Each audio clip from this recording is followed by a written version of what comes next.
Una viene siendo la prueba en vacío.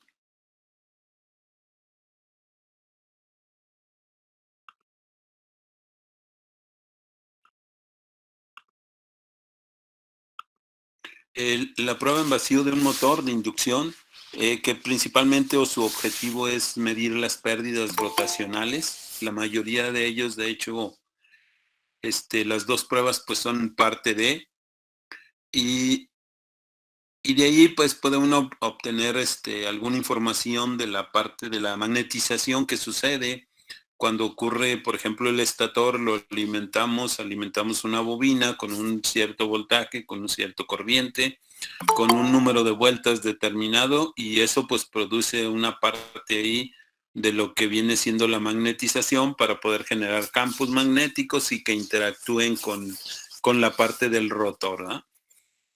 Entonces, pues de ahí parte la prueba en vacío, donde pues como por ejemplo en las pruebas en los transformadores, que era de circuito abierto y cortocircuito, pues se relacionan mucho porque también se obtienen algunas formas o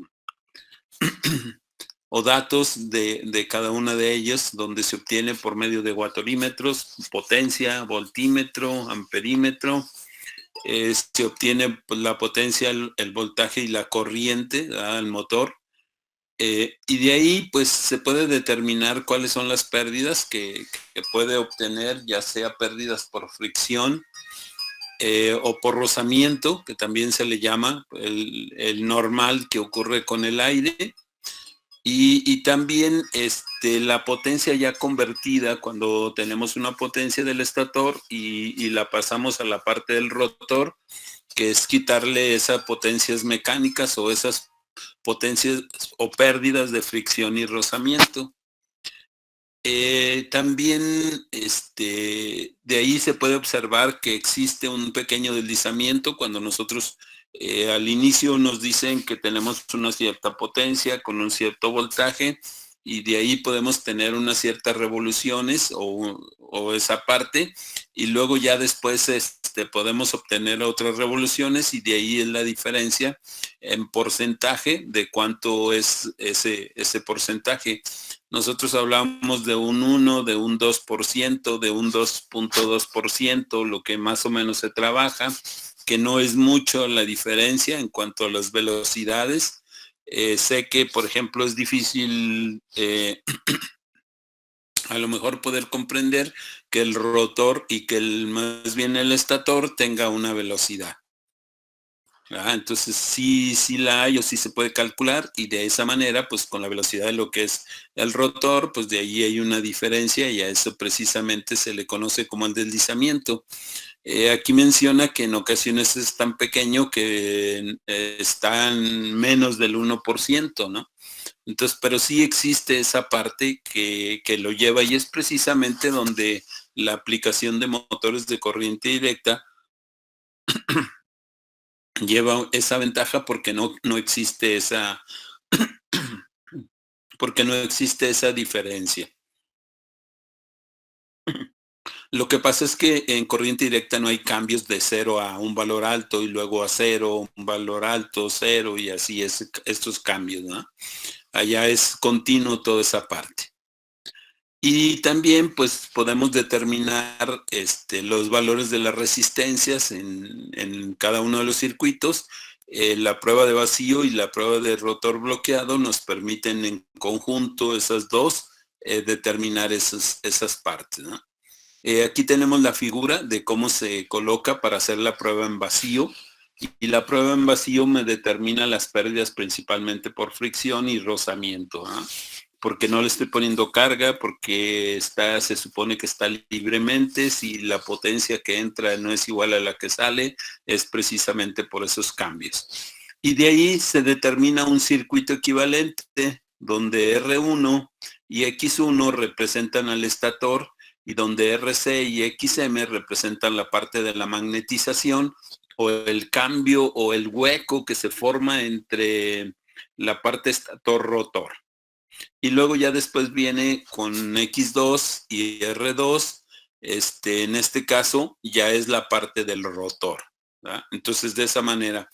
Aquí pues tenemos una entrada de corriente y vamos a tener un voltaje inicial. Aquí lo vamos a manejar como un sistema monofásico, por eso hemos utilizado o vamos a utilizar la función de raíz de 3, que es parte de un sistema trifásico. Entonces este es mi circuito y de aquí pues hay que determinar los valores o de ahí puedo determinar el tipo de fórmula o la fórmula que voy a utilizar para poder determinar cada uno de esos datos. Y luego viene la prueba también, bueno, aquí todavía sigue siendo el mismo circuito, pero ya digamos que tenemos los mismos. Aquí es la parte, digamos, una parte real, ¿verdad? Ya como lo podemos obtener, pero en realidad casi siempre al circuito que nos vamos a referir es a este que está en la parte baja. Este va a ser casi no es siempre nuestro circuito de diseño, porque está un poco más completo. Acá ya está reducido o ya cuando se conoce, por ejemplo, el desplazamiento o el deslizamiento que se tiene, pues ya puedo yo reducir esa parte. Pues no lo determino, ¿ah? Y de ahí pues se parte a la otra prueba que se conoce como rotor bloqueado. Hay una segunda prueba que es también encontrar el valor de resistencia. Pero en esa prueba, pues también podemos determinar que con esta prueba de rotor bloqueado, puedo también determinar un valor de resistencia. Entonces, por eso esa prueba casi no se aplica, ¿no? Entonces, aquí más se aplica la prueba de vacío y prueba de rotor bloqueado para obtener los datos. Entonces, por eso menciona ahí una tercera prueba que se puede llevar a cabo para determinar parámetros de su circuito y pues se conoce como prueba de rotor bloqueado o rotor enclavado. Eso es un enclavamiento que normalmente se da por ejemplo, también en los contactores o en esa parte de los relevadores, ¿no? Entonces, y esta pues corresponde a la prueba de cortocircuito de lo que viene siendo un transformador. Entonces también vamos a tener un elemento o un circuito muy parecido al que vimos con la prueba de vacío, donde de ahí se van a ir obteniendo los datos.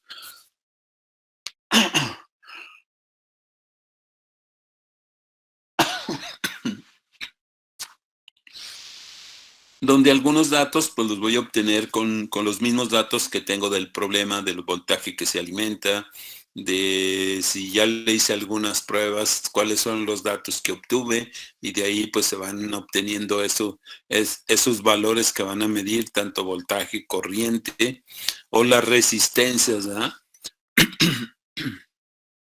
También hay una conexión para la prueba de rotor bloqueado, donde se ajusta o donde tenemos que ajustar el flujo de corriente para que no, o para que su valor sea aproximadamente a plena carga.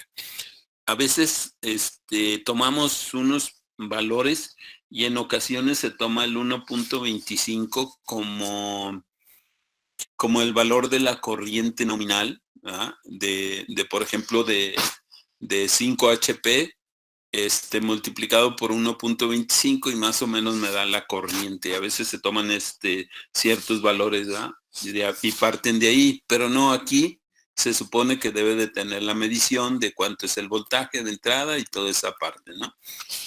Y en este caso, cuando la corriente pues tiene su valor a plena carga, pues también puedo medir yo el voltaje o las demás capacidades o las puedo encontrar con un valores de prueba. Aquí, por ejemplo, dice que normalmente el deslizamiento se hizo cuando S sea 1.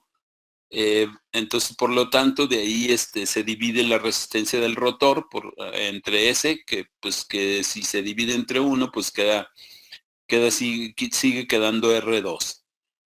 Entonces, también dice que son a veces valores tan pequeños que de entrada, que lo que fluye a través de ellos, y entonces que en lugar solamente se conoce como la reactancia de magnetización y lo que viene siendo el RC, pues a veces no se toma en cuenta o su valor vale 0. Entonces, en esas circunstancias, el circuito pues se ve o se combina de alguna manera. Ahorita vamos a ver la figura. Y también nos dice que esta prueba puede presentar ciertos problemas durante la operación normal. La frecuencia del estator es la frecuencia en línea. Entonces, ¿me permiten tantito?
Perdón, ahora sí ya continuamos. Les comentaba pues de la prueba donde también, también ya habíamos visto que, por ejemplo, la frecuencia del rotor que maneja también es diferente. Entonces, también en ocasiones tengo que determinar las reactancias en base a las frecuencias que se manejan. Normalmente sabemos que en las condiciones normales debe de ser 60 Hz, pero el deslizamiento y la frecuencia del resultante, en este caso del rotor, está más o menos en un rango entre 1 a 3 Hz, entonces de ahí también hay que considerar esa parte de la frecuencia, ¿no? Y pues aquí vemos nuevamente la prueba a rotor bloqueado. Ahí vemos las frecuencias, las corrientes. las corrientes para el sistema, para sacar un promedio de las corrientes, ¿verdad? Que viene siendo la corriente de línea. Y lo que les comentaba que, por ejemplo, para XM, pues ahí sería R2 más JX2, que podría utilizar esa parte donde RC, pues a veces se toma en cuenta y a veces se desprecia, ¿no? Por lo que, o la mayoría de las veces, como dice ahí, también se pueden despreciar esos valores. Ok, entonces con eso vamos a ver un pequeño problema donde se hicieron las pruebas y donde se obtuvieron los datos que ahorita les voy a mostrar cuáles fueron los datos que se obtuvieron con las pruebas. Que eso pues sería lo ideal a veces de hacer las pruebas, pero la mayoría de los laboratorios no tienen esa parte de cómo realizar las pruebas, ¿no? Sí puedo utilizar, por ejemplo, sí se utiliza a veces un freno magnético, donde puedo yo, pues, de alguna manera, bloquear esa parte, pero ahí tendría que tener cuidado en cuanto a la corriente que se maneja. La mayoría de los módulos o de la parte donde se mide en un sistema, mm, digamos, pues práctico en cuanto a un sistema determinado de prueba donde normalmente, la mayoría de las veces no se parece nada los datos o los valores que uno obtiene en una prueba, digamos, con módulos o módulos que normalmente nos permiten hacer esas prácticas que no son muy parecidos porque hay muchas condiciones todavía externas. Incluso, por ejemplo, hasta la temperatura del ambiente también afecta, ¿eh? Entonces, esos son algunos de los datos. Bueno, aquí vemos los siguientes datos. Dice, se obtuvieron de unas pruebas que se realizaron a un motor de inducción de 7.5 HP con 4 polos de 208 volts de 60 Hz, un diseño tipo A. Bueno, luego vemos eso del diseño tipo A. Ya son diseños que ya están establecidos con datos y todo. Está conectado en estrella con una corriente nominal de 28 amperes. La prueba, hay una prueba que se hace de corriente directa y se obtuvo el voltaje de 13.6 y la corriente de 28 amperes. Y luego se hace la prueba en vacío, se saca el voltaje, que son 208, se mide cada una de las corrientes, 8.12, 8.20, 8.18, donde con una frecuencia de 60 Hz y la potencia de entrada de 420 watts, que esa prueba pues es en vacío y es con la entrada y solamente para determinar la parte de las pérdidas de rotación. Y luego se hace la prueba rotor bloqueado, donde se obtiene un voltaje de 25, donde también la corriente aumenta a 28.1, 28, 27.6, donde la potencia de entrada vale 920 watts y donde la frecuencia disminuye a 15 Hz. Me pregunta o me dice que dibuje el circuito equivalente por fase de ese motor y obviamente encontrar esos valores. Entonces, para dibujar el circuito, pues el circuito viene siendo el mismo que vimos en esta parte. Déjenme regreso. En vacío viene siendo este circuito que vemos como circuito equivalente inicial. Entonces hay que dibujar ese circuito y hay que encontrar cada uno de sus valores con los datos que yo tengo aquí, ¿verdad? Entonces lo primero que voy a hacer es dibujar el circuito, donde aquí tengo primero una resistencia R1, que es la parte del estator, y luego viene una bobina que en este caso viene siendo la bobina X1. Y luego viene la parte de magnetización o el hueco que se tiene en cuanto al...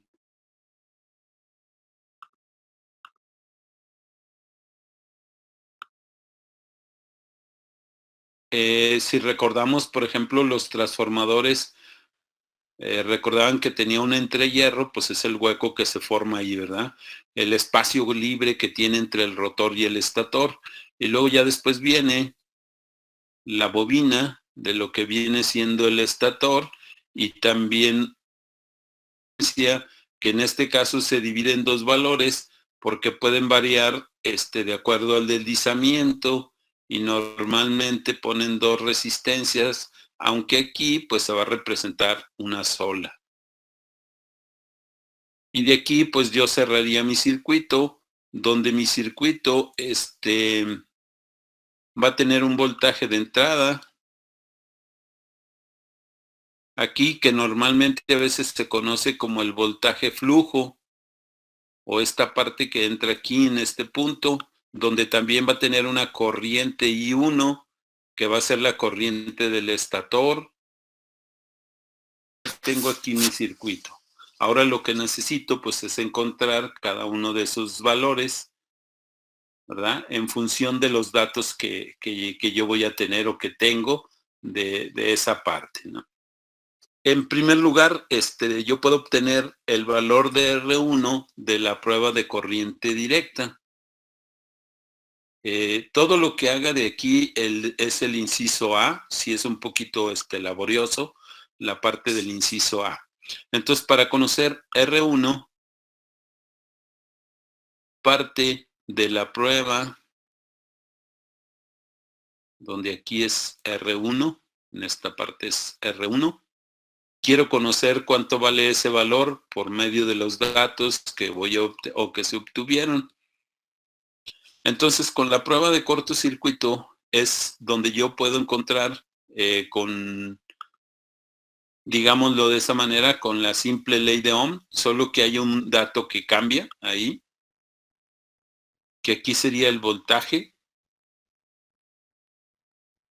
y que lo único que cambia es que son dos veces esa corriente,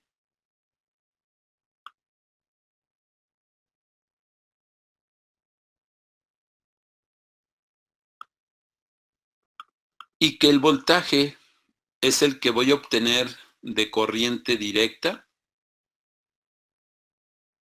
y que la corriente pues también va a ser el mismo dato para esa prueba, pues de ahí le obtengo valores de sus voltajes y de ahí voy a obtener cuánto vale R1.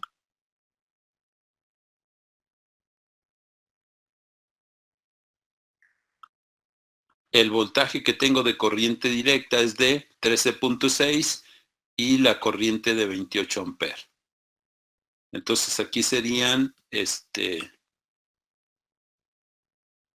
el voltaje que voy a colocar, dijimos que era de 13.6.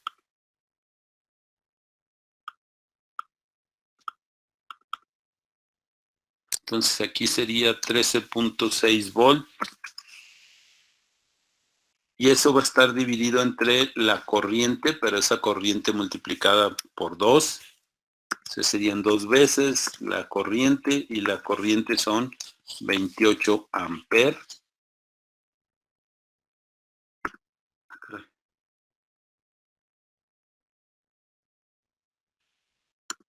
Y de esa manera pues puedo obtener cuánto vale o cuál es el valor de mi resistencia 1 inicial para el proceso, ¿no? Entonces, ¿cuánto me daría esa división?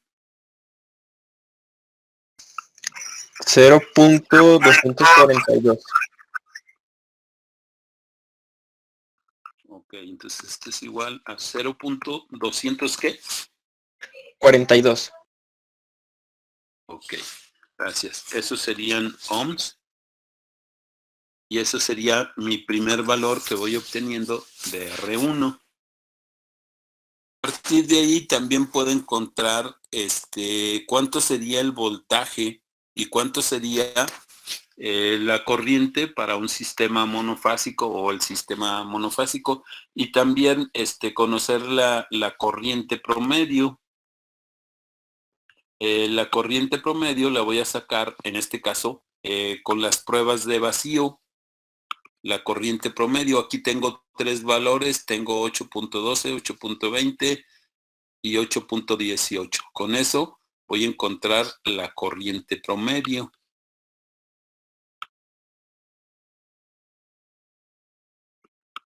Se conoce como IL, o la corriente a veces nominal, ¿verdad? También. No es más que una división y puedo conocerlas por las corrientes de cada una de las fases, que en este caso sería, y la puedo poner por letras, la IA más la otra fase, la corriente, que sería IB,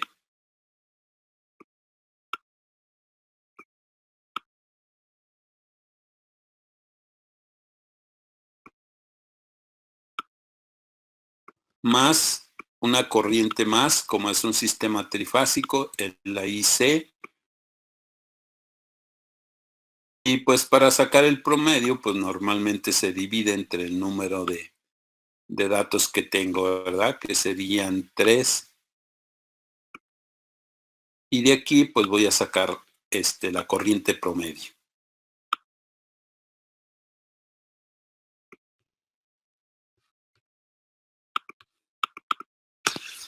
Entonces voy a tener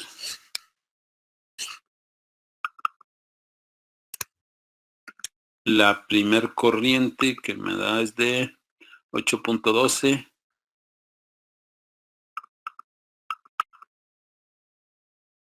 Entonces sería 8.12 más 8.2 más 8.18. Esas serían mis corrientes y todo eso va a estar dividido entre 3.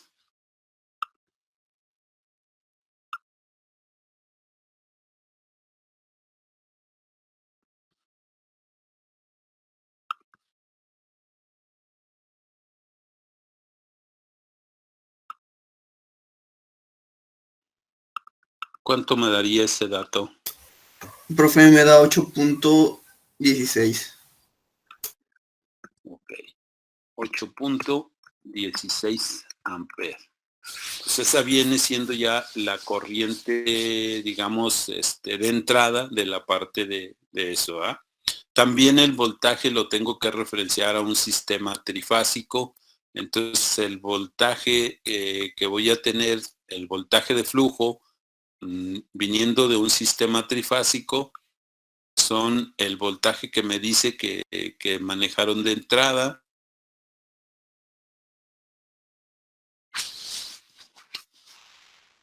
que va a ser de 208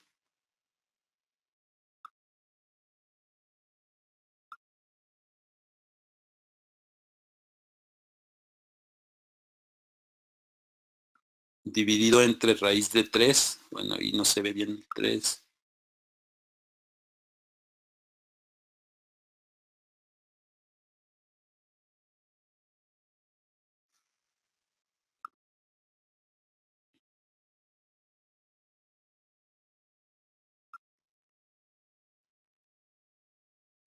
Aquí sería raíz de 3.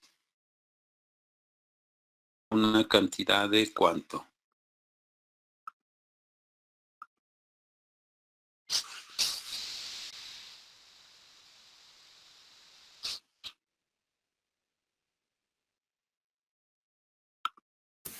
Da 120.088. 120.088 volts. Podemos redondear en 120. Bueno, lo dejamos así. Ok, entonces ya tengo mi voltaje, cuánto es el que va a tener, porque parte de un sistema trifásico, lo reduzco a 2 líneas aquí principalmente, o que puede ser un neutro, un sistema monofásico, y por eso la raíz de 3. Ya puedo sacar yo una de las impedancias y de ahí encontrar pues los valores para X1.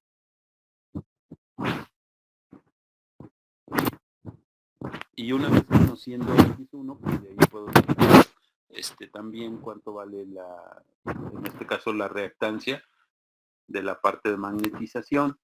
Lo primero que voy a sacar es que con este corriente y con este voltaje voy a sacar una impedancia.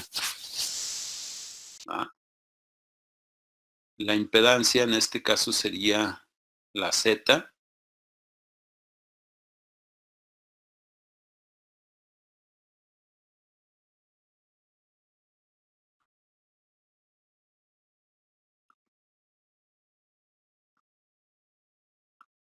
De parte del estator de la prueba, y que sería en este caso el voltaje, que también por ejemplo el voltaje lo puedo determinar o de esa manera, el voltaje del flujo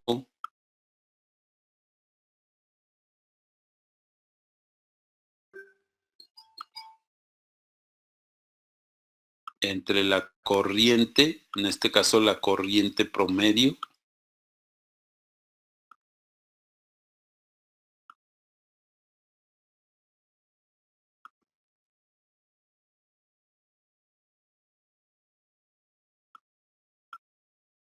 la IL.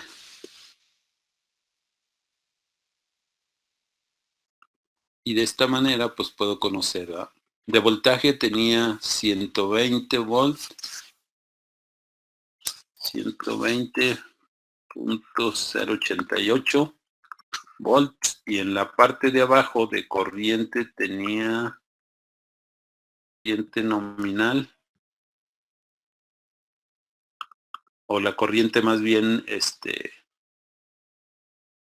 o el promedio, 8.16.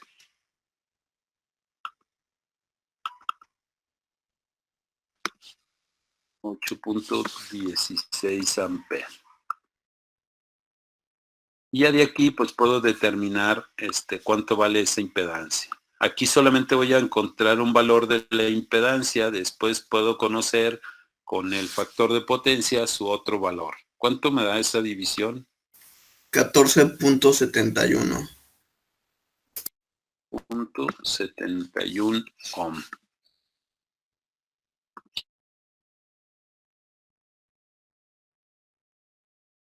Ok. También me dicen que en ocasiones de ahí puedo sacar de esta fórmula o de esta ecuación, puedo determinar X1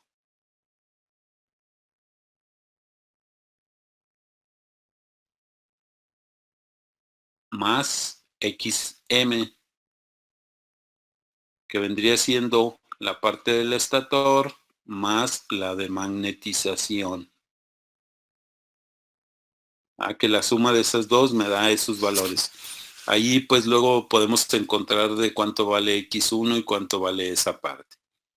Después yo necesito encontrar las pérdidas para poder determinar cuánto viene siendo mi potencia en la parte del rotor. Entonces, para encontrar la potencia de la parte del rotor, tendría que tener la potencia de entrada menos las pérdidas. Entonces, primero voy a determinar las pérdidas en el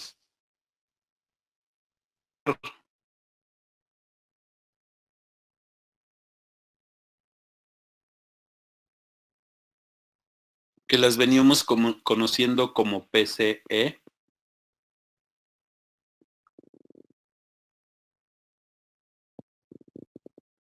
Y que ya habíamos utilizado por ahí una formulita, que esa formulita me decía que era 3 veces la corriente I1 elevada al cuadrado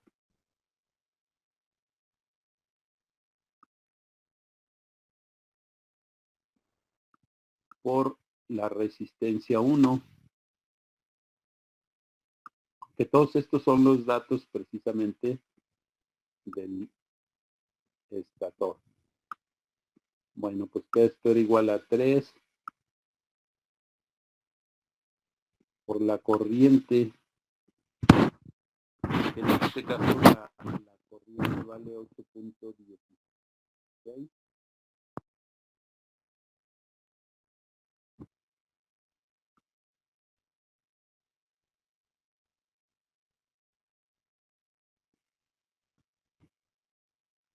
Y que ese valor va a estar elevado al cuadrado. Y R1, que fue el dato que calculé que valía 0.242.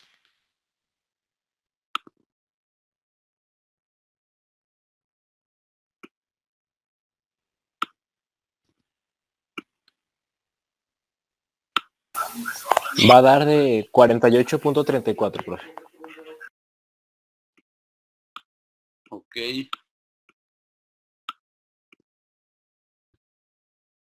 Watts, 48.34 watts.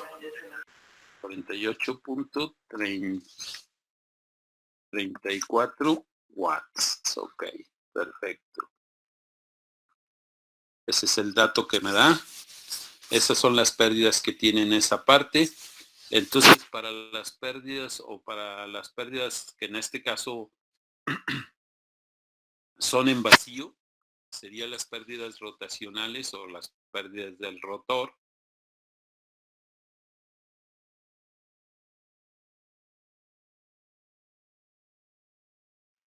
Que van a ser igual a la potencia de entrada.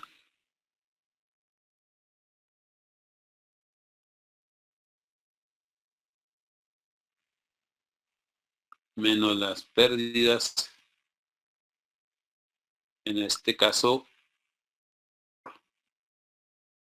que sería lo que llegaría a la parte del rotor, ¿verdad? Sin esas pérdidas, pues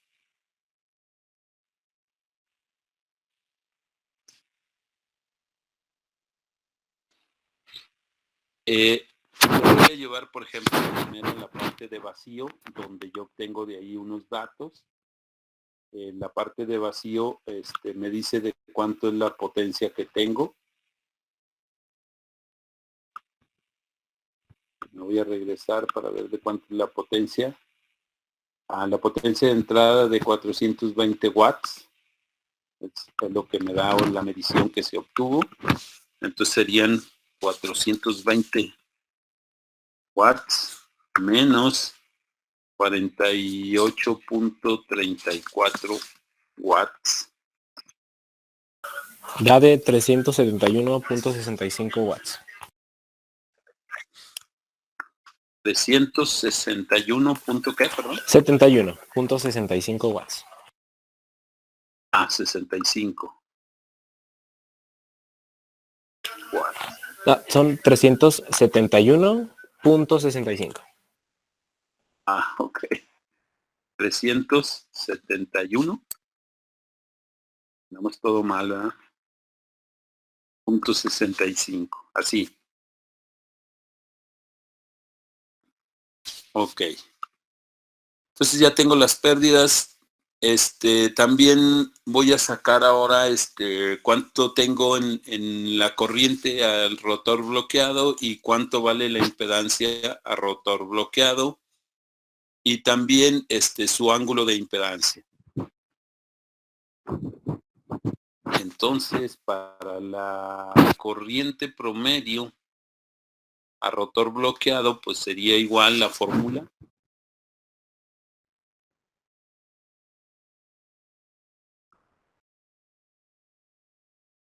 La IL de rotor bloqueado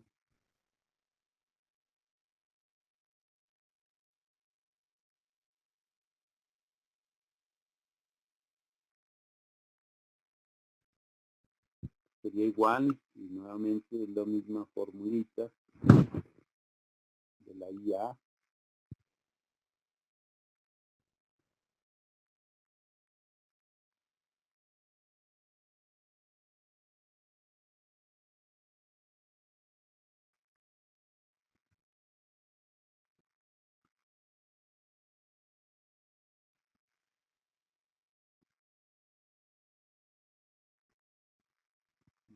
B.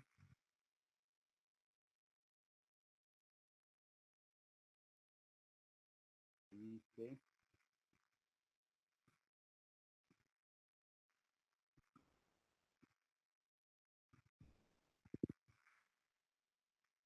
Todo esto dividido entre 3.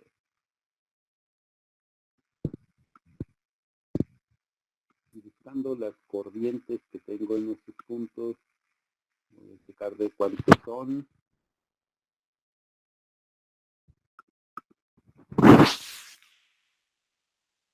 Todo el rotor bloqueado. 28.1, 28 y 27.6.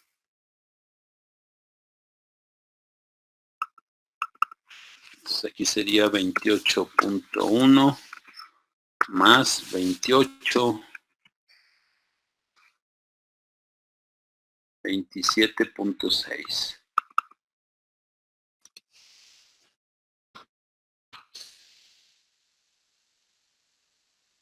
Y todo eso dividido entre 3.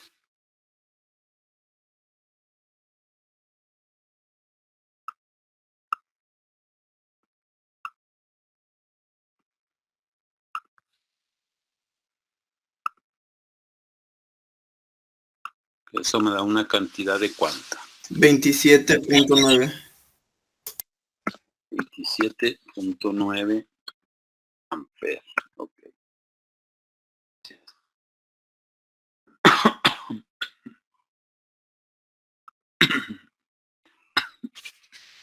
Y de ahí puedo sacar la impedancia de rotor bloqueado ya conociendo la corriente y ya conociendo también el voltaje, que también el voltaje me lo da, y de ahí puedo sacar en este caso la impedancia de rotor bloqueado.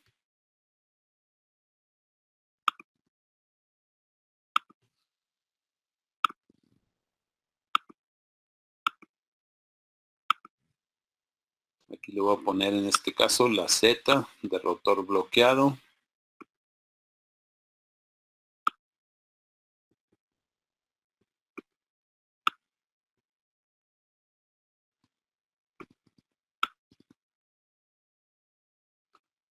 Que esto viene siendo igual al voltaje total, que también me lo da el problema, que habría que ver de cuánto es, entre raíz de 3, porque quiero de una sola línea, por una corriente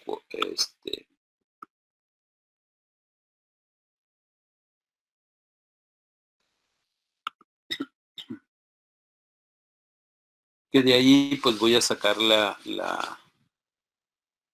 parte del promedio, ¿eh? Del promedio de sus valores.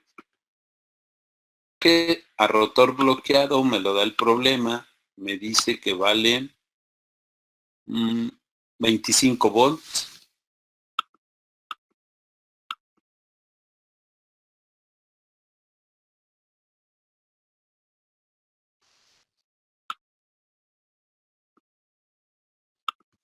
Entonces en la parte de arriba me dice que vale 25 volts. En la parte de abajo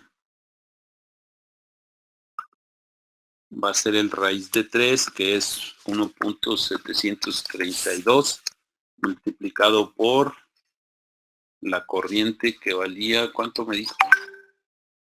27.9. 27.9.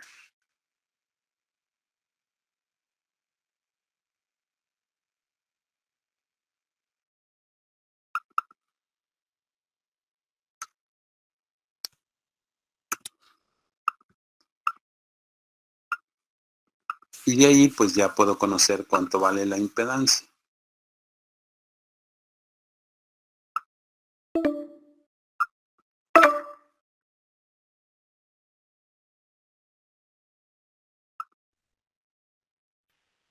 Me sale 0.475.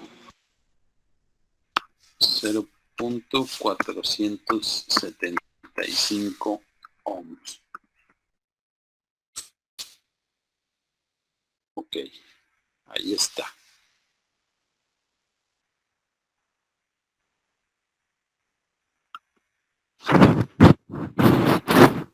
Bueno, ya una vez que tengo la impedancia, aquí sí puedo sacar el ángulo de la impedancia también para poder determinar, en este caso, los valores tanto de la reactancia de rotor bloqueado. Necesito conocer el ángulo. Y para conocer el ángulo, pues hay una formulita que me dice que el coseno, o es más, lo voy a poner de una vez. Coseno del ángulo, pues viene siendo lo que es el factor de potencia y de ahí puedo despejar el ángulo. Lo que es el ángulo.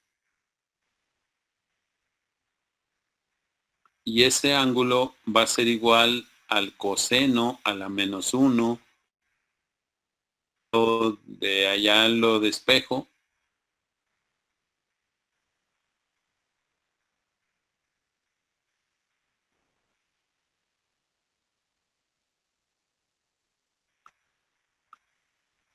O el coseno inverso. En este caso voy a determinar la potencia que voy a tener de entrada. Aquí hacer la potencia de entrada.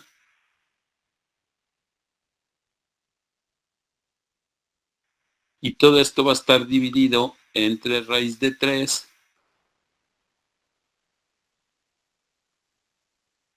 por el voltaje total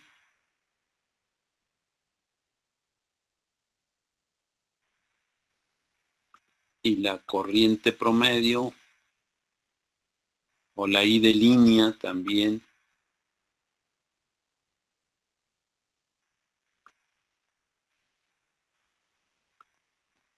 y L. Ahí pues nada queda más que sustituir los datos, que aquí sería coseno de -1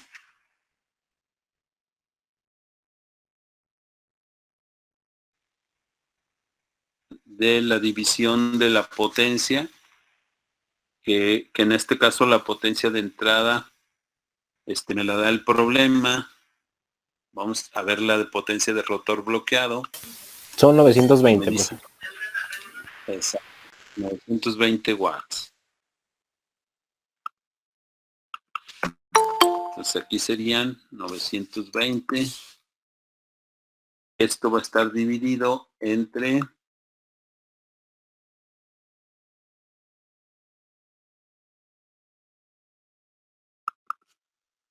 raíz de 3, que es 1.732,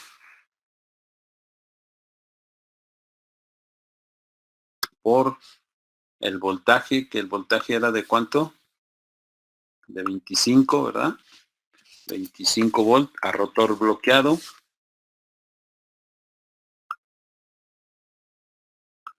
Y que eso también va a estar multiplicado por la corriente, que la corriente valía 20, ¿qué? 27.9. 7.9. Y esto sería igual. El coseno es a la -1 o coseno inverso.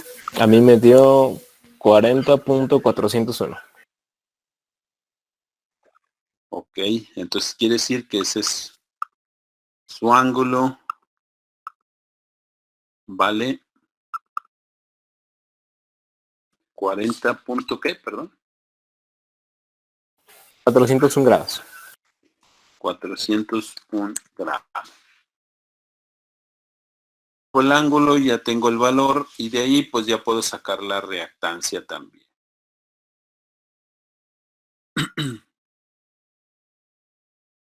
Ok, puedo sacar en este caso la reactancia o la resistencia, por ejemplo, también a rotor bloqueado, ¿verdad?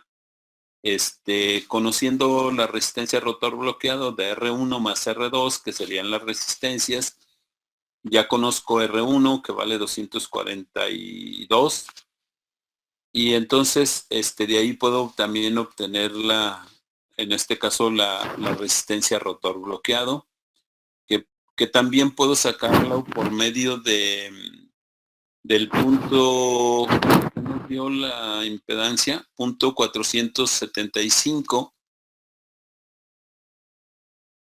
De este valor lo puedo obtener también por el coseno del ángulo. Entonces la resistencia a rotor bloqueado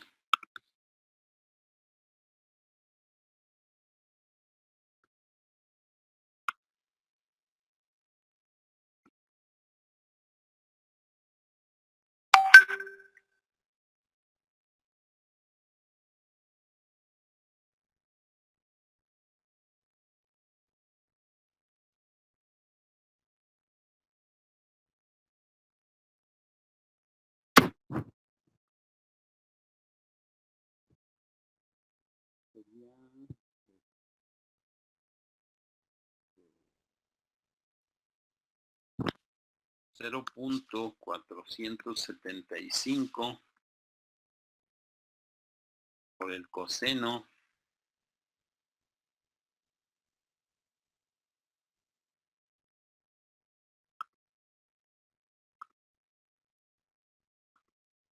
de 40.4. Eso me daría una cantidad de cuánto.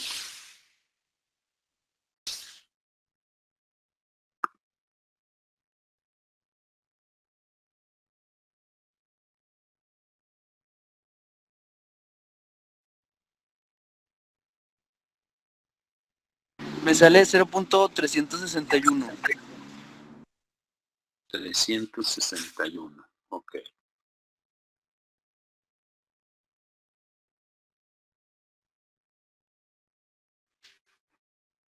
Entonces ya tengo la resistencia a rotor bloqueado, pero esa resistencia a rotor bloqueado también es igual, o también de ahí, la resistencia que tengo a rotor bloqueado, de ahí puedo obtener también los valores de R1 y R2. La resistencia a rotor bloqueado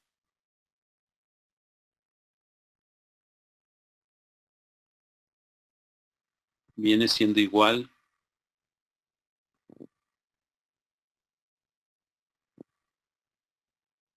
a R1 más R2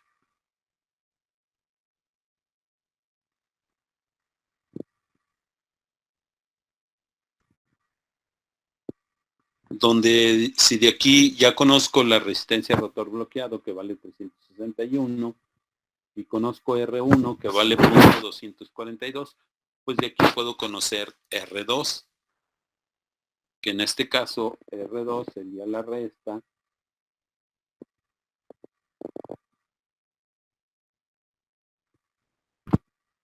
del rotor bloqueado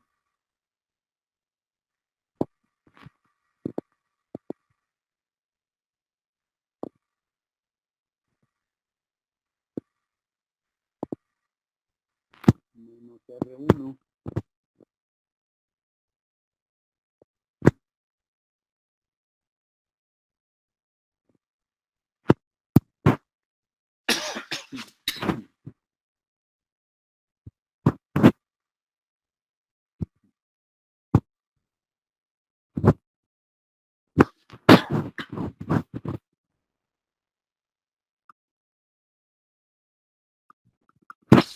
que aquí la resistencia a rotor bloqueado vale 0.361 menos el R1 que valía 0.242.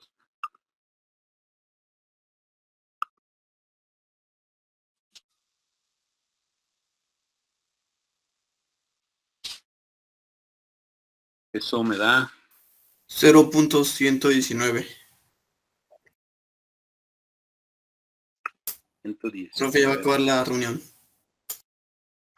Ok.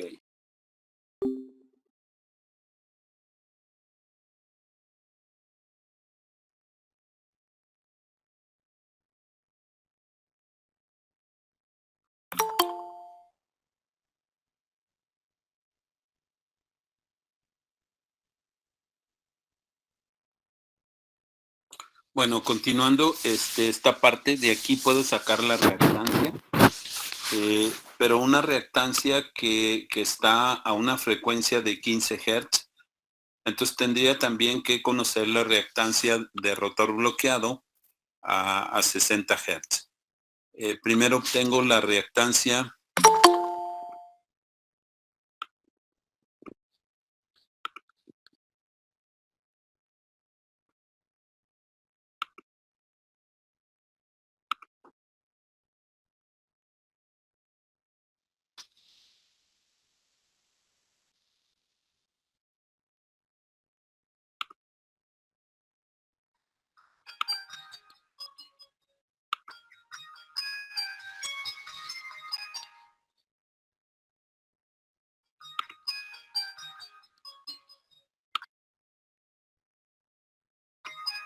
¿Me permiten tantito?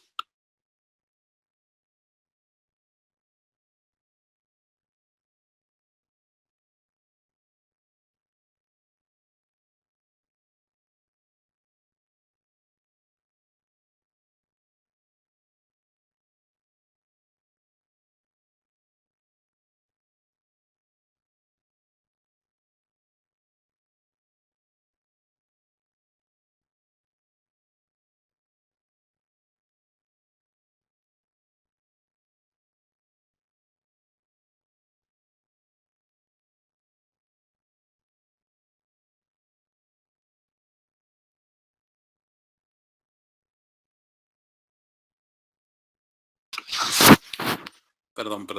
Entonces vamos a encontrar la reactancia. Le vamos a poner la reactancia prima para poderla diferenciar de la de 60 Hz. La reactancia a rotor bloqueado. El dato que lo voy a obtener, pero en este caso, en vez de utilizar la función seno, la función coseno, voy a utilizar la función senoidal. El valor que se obtuvo ¿de cuánto era? De 0.475 ohms. Ese valor lo voy ahora voy a utilizar la función seno para esa parte. Entonces aquí le voy a poner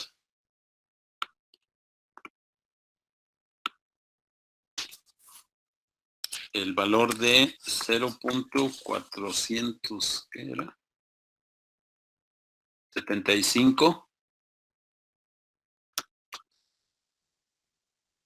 Y ese valor está multiplicado por seno de 40. ¿Cuánto era el ángulo? 40.401.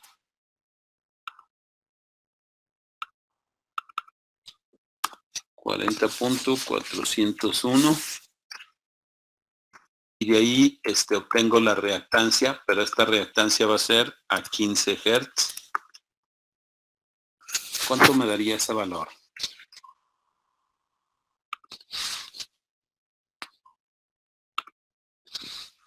Profe, me sale que es 0.307. 0.307 ohms. Ok. Y para encontrar, en este caso, la reactancia a la frecuencia de 60 Hz, hay una expresión que me dice que la frecuencia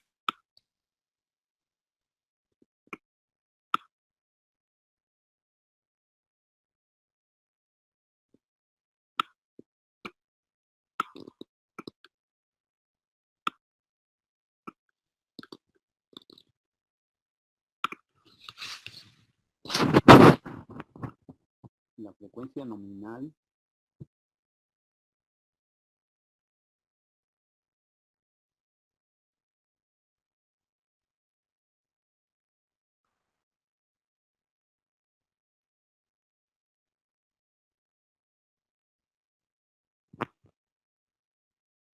dividida entre la frecuencia de prueba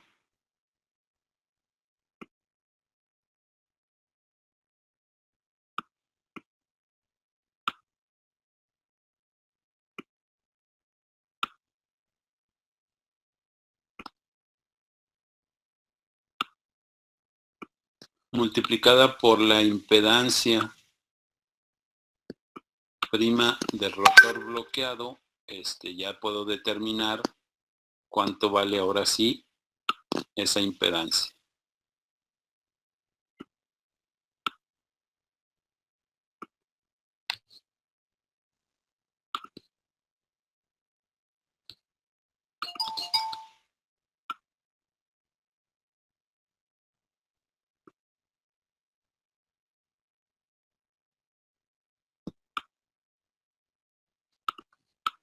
Entonces aquí la frecuencia que tenemos serían los 60 Hz, que es la nominal,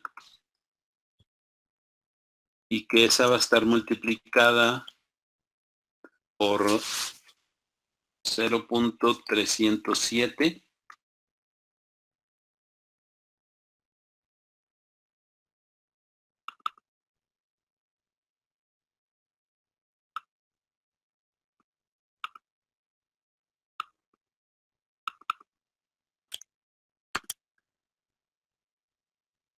Pues dividido entre la frecuencia que me pide el problema, que es de 15 Hz. Aquí serían los 15 Hz. Y que eso me da una cantidad de... Me sale a mí 1.228. 1.228 ohms. Ok. Ahí está.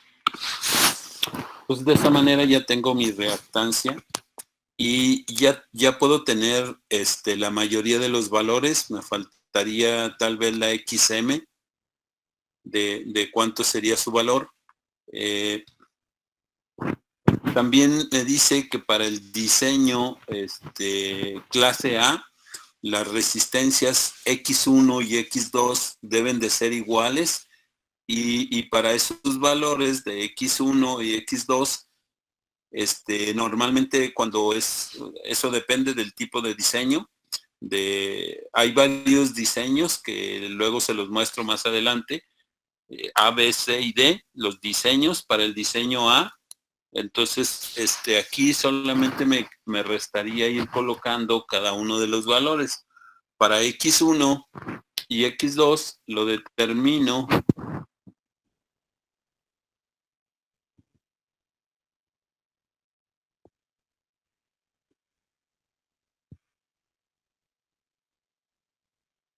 X1 va a ser igual a X2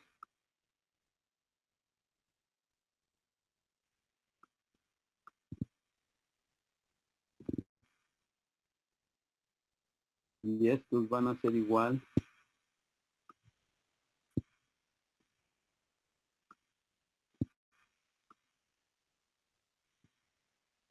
a 1/2. Bueno, ahí parece.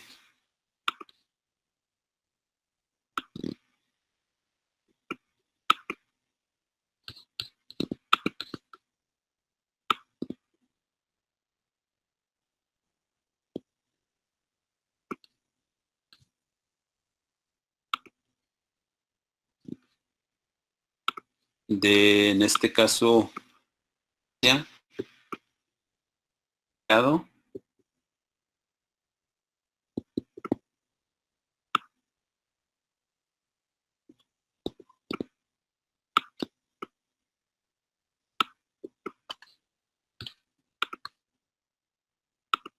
y que eso sería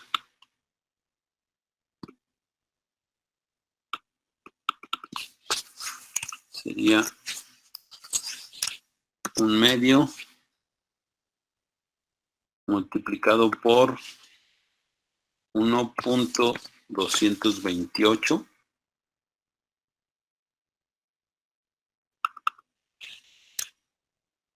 ¿Cuánto me daría esa cantidad? 0.612. 614, profe. Es de 0.614. Ok, gracias. Entonces ahí tengo ya los valores de esa parte. Bueno, por el tiempo, aquí le vamos a dejar, luego dibujamos el circuito, le ponemos los valores, que es lo que nos falta para el inciso A, para terminarlo, esa parte del inciso A. Entonces, hasta aquí le vamos a dejar, nada más permítanme pasar la lista de asistencia. Profe, disculpe, ¿le puede poner en la anterior?